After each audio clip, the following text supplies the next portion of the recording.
So from here, when you duck and weave underneath, when they turn to the hook, it's going to open up their body and solar plexus or anything straight here, so they move into the zone of the punch.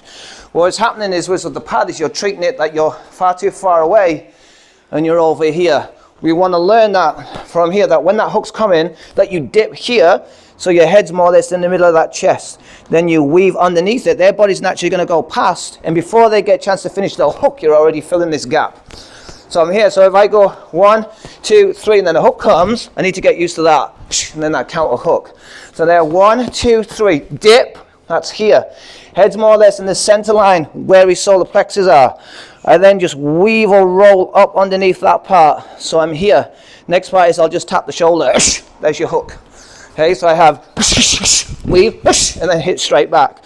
Don't want to make it, I'm going 1, 2, 3, looking under here, and then start holding my arm back in. So this was happening, 1, 2, 3, here, I'll hit that glove, put that glove, and then you kind of like got that weave underneath, and this happening, so you got that big slug.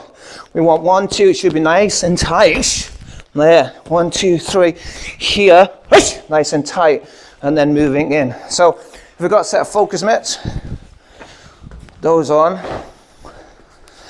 So with the focus mitts, you're going to get tighter. So if Ian's got his hands up, I'm going to use this as a focus mitt.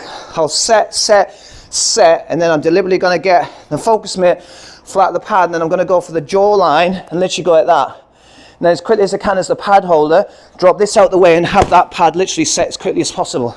So then I'm not doing this with the pads here, then you get false reads. So we're going to get 1, 2, 3, hook it, see? So we're getting this. So if you do that, so I work it, 1, 2, 3, weave, and then hit straight back.